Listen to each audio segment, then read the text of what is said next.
नमस्कार दोस्तों, आज का जो हमारा क्वेश्चन है वो क्लास 10 के मैथ से है। और ये क्वेश्चन जो है क्लास 10 के मैथ के बिहार बोर्ड द्वारा जारी किए गए मॉडल पेपर 2025 से है। इस क्वेश्चन जो टाइप है वो ऑब्जेक्टिव है और ये क्वेश्चन नंबर 60 है। ये देखिए इस क्वेश्चन में क्या दिया गया है।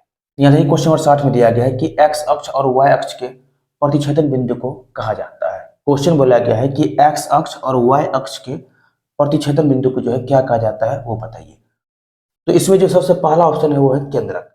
अब देखिए केंद्रक जो है कैसे बनता है। तो केंद्रक जो है जिस बिंदु पर त्रिभुज के तीनों माध्यिकाएं जो है एक दूसरे को प्रतिच्छेद करते हैं वही बिंदु क्या कहलाता है, तो केंद्रक कहलाता है। अब देखिए माध्यिका क्या होता है कि किसी त्रिभुज के शीर्ष से इसके अपोजिट भुजा मतलब कि विपरीत भुजा पर वो रेखाखंड होता है जो उस भुजा को जो है दो बराबर भाग में बांट देता है।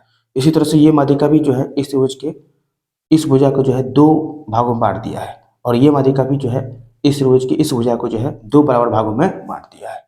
तो इन तीनों माध्यिकाओं के मिलान बिंदु को जो है क्या बोलते हैं, तो केंद्रक बोलते हैं। आगे देखिए ऑप्शन बी में। ऑप्शन बी में क्या है कि बिंदु मतलब ओरिजिन।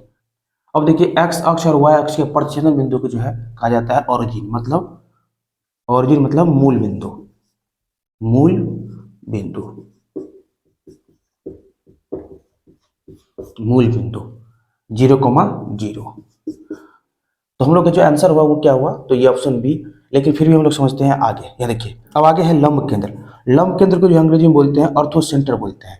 अब ये ऑर्थो सेंटर जो है बनता कैसे है, ये देखिए त्रिभुज के शीर्षों से उसके विपरीत भुजाओं पर डाला गया लंब का मिलान बिंदु या प्रतिच्छेदन बिंदु जो है क्या कहलाता है, तो लंब केंद्र कहलाता है, ऑर्थो सेंटर कहलाता है। तो ये जो बिंदु है वो क्या है, तो लंब केंद्र है। और सेम कॉन्सेप्ट जो है इसमें है परिकेंद्र में। अब देखिए परिकेंद्र जो है कैसे बनता है। परिकेंद्र जो है बनता है त्रिभुज के शीर्षों पर डाले गए लंब जो होता है भुजा के समद्विभाजक। मतलब कि त्रिभुज के शीर्षों से उसके अपोजिट मतलब कि विपरीत भुजाओं पर डाले गए लंब समद्विभाजकों के मिलान बिंदु को जो है क्या बोलते हैं, तो परिकेंद्र बोलते हैं। तो आप लोग जो है समझ गए होंगे कि केंद्र क्या होता है, मूल बिंदु क्या होता है, लंब केंद्र क्या होता है और परिकेंद्र क्या होता है। तो इनमें से जो है कौन सा ऑप्शन सही होगा, तो ये ऑप्शन बी जो है सही होगा। एक्स अक्ष और वाई अक्ष के प्रतिच्छेदन बिंदु को जो है क्या कहते हैं, तो मूल बिंदु कहते हैं। जैसे कि ऑप्शन में जो है नहीं लिखा गया है कि मूल बिंदु, लेकिन इसका जो इंग्लिश में क्वेश्चन है उसमें जो है ओरिजिन लिखा हुआ है, इसीलिए जो यहाँ पर हम इंग्लिश में लिख दिए हैं ओरिजिन मतलब मूल बिंदु।